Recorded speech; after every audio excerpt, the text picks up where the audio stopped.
Hey there humans, Bob here, welcome to another Marvel Avengers video. Today we're going to be going over the brand new roadmap released today, detailing what's to come in the remainder of 2021. Before we get going with this one though, don't forget to drop a like, it massively helps to get more eyes on the video and is completely free. Great, now that's out of the way, let's go on with the video.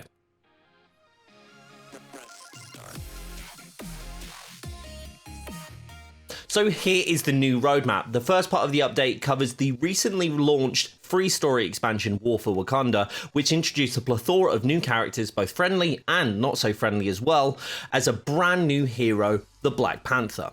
As well as this, we got a beautiful new biome with the Wakandan jungle, new enemies, missions, a new outpost, and new MCU outfits.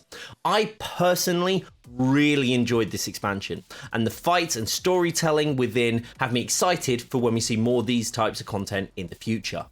Following this, we have September, where we currently are within the game, and its 1 year anniversary. We've recently seen the Black Panther MCU outfit, which despite how it was announced, I really like the outfit itself. As well as this, we've seen a bunch of community activities that have been implemented to inspire more regular play. Unfortunately, we're still in the realm of time gating loot, and that doesn't look to be changing, but at least there's more food at the table now when it comes to loot acquisition. Now on to the stuff that we don't know about already. The first section here is the confirmation that previous in-game events are returning, including the Cosmic Threat, Tachyon Anomaly, Red Room Takeover, and the most recent Corrupted Vibranium event. This will be great for newer players that miss the rewards and will mean a few more endgame exotics for players who already have all their characters maxed out. One thing here from my own personal perspective, whilst I love an opportunity to get more high rolling loot, I think it's a bit of a miss here to not announce a new event as well to spice up that first section. Adding to it, it seems like we should also see the return of bonus XP weekends, hopefully bolstering the player base at the weekends so more of us can play together. Next, we have our first piece of new content and something that we've actually not even heard about before, a raid. Now, we have confirmation here that this content is not an Omega level threat mission. This isn't a rehash of existing content with tougher enemies or a couple of added things. This is a brand new Klaw Raid, which will be an entirely new mission that contains new and unique enemies not seen before in the game that are, and I quote, not robotic nor human. So I'm excited to see what that is exactly, and we also have confirmation that this new piece of content will also close off the loose ends from the story from War for Wakanda. This content will also be locked to a new higher power level, which we'll talk about in a second, but there will be two distinct difficulties, both normal and elite, that will provide different rewards, with the elite allowing you to reach higher heights with your characters.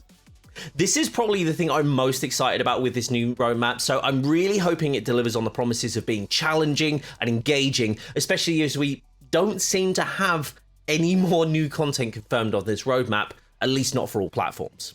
I'm going to skip ahead here past Spidey as I want to go in more detail on that later, so moving on to a new enemy type, Echoes. Unfortunately, we don't have extra information past the name, but my assumption is that this new enemy that we've been told about for the raid, and my best guess, and just to confirm this is a guess because we have no actual information around this new enemy, is that it may be a sonic echo enemy, kind of like how, now spoiler alert, Klaw was shown at the end of the War for Wakanda story.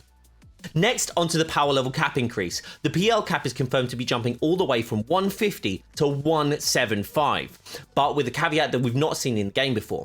If you were paying attention earlier, you may have heard me talk about the new raid content having two different difficulties. And whilst we've been told you can level from 150 to 160 as you normally would, to go from 160 to 175, you'll actually need to complete the elite version of the raid content. Now, we don't have a huge amount to go on how that will work, but my hope is that it won't be tied to gear drops that only drop on this content, as that could be hugely restrictive towards builds.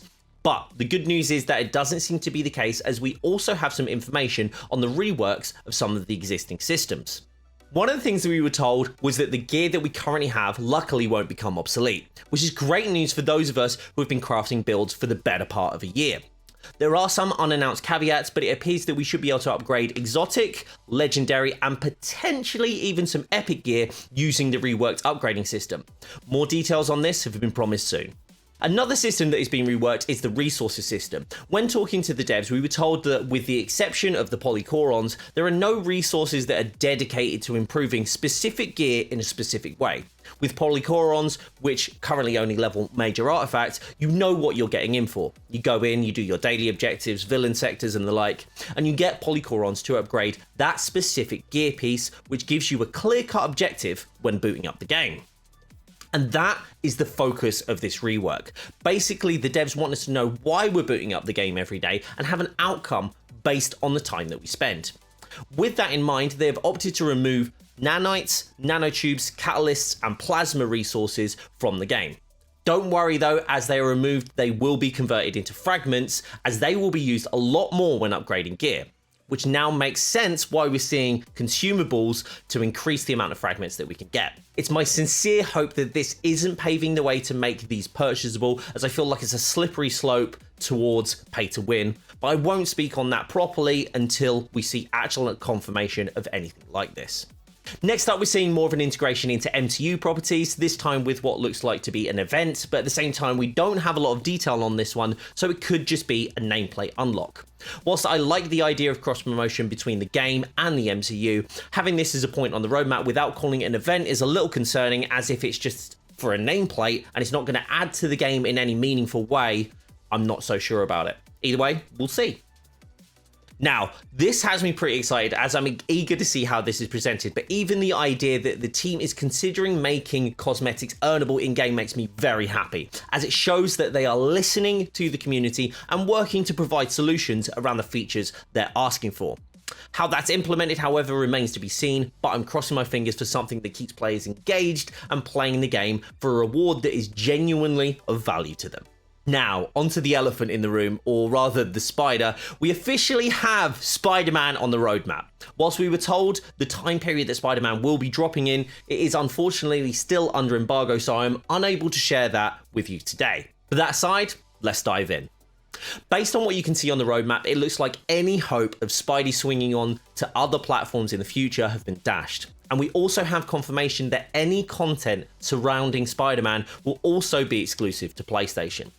This, honestly, is a big blow for me. While I fully expected this to be the case, it's not great from a perspective of anyone who bought the game on Xbox or PC that they're effectively missing out on one of the greatest Marvel heroes and any associated content, as well as paying the same price for essentially less of a game. For clarification, before I go into this next bit, and also before anyone jumps at me in the comments about this, I own the game on PC, Xbox, and PlayStation. So this will not affect me in terms of my ability to play the character or experience the content, but it does affect 3 out of the 4 platforms this game is currently available on. And also, something I'm not sure everyone has considered, this not only means that Spidey won't be on other platforms, but also will likely restrict his involvement in the overarching narrative of the game. Think about it, as it would likely increase the time and money spent on creating future content if you had to make 2 versions of story content going forward. This in itself feels like a loss for the game as a whole. Another huge hit as well is that we have confirmation that other platforms will not receive any new characters within this roadmap time period. My hope here was that at least we would have another character to enjoy whilst PlayStation owners enjoy their exclusive one. This legitimately feels like a gut punch to anyone who purchased the game on PC or Xbox, as essentially they've paid the same amount for less of a game. Still, I'm hanging on to any sliver of hope that this will change at a later date and become available on other platforms. I know personally I'd happily pay extra to play him on Xbox or PC. Outside of that, we don't have any further details on Spidey at this point, but as soon as we do, I'll let you know. To summarise, you may have garnered that I'm about 50-50 on the roadmap, but whilst that does mean I'm a little dismayed at some points, I am very excited about others. That said, many of you that watch my streams know I've been hoping for a mic drop moment, considering this is the 1-year anniversary of the game. I would have loved to seen something like crossplay or cross progression. I've talked about seeing this game on Game Pass. A new character is obviously high up on the list. Information about new villains or villains already teased in the game like Loki or Ultron, cloning labs, patrol mode. Heck, I would have even had the confirmation of a rejoin mechanic to help deal with those disconnections on endgame content like OLTs. Either way, we have some information on what's confirmed for the next few months, and I'm genuinely very excited to run a raid with all of you. As well as that, I'm hugely looking forward to playing as Spidey. And hopefully, what we've seen here will expand and we'll see even more content before the year is out. Let me know in the comments below your thoughts on this update, but I do ask you all to keep it all civil. Anyway, that's it for this video. I hope you enjoyed it or at least found it useful. If you did, please like, subscribe, and if you want to come and talk about this live, come and check me out over on twitch.tv/BobDuckNWeave or connect with me on socials at BobDuckNWeave. You can find the links in the description down below. Thanks so much, and as always, stay safe, stay awesome. I'll see you all soon. Bye-bye.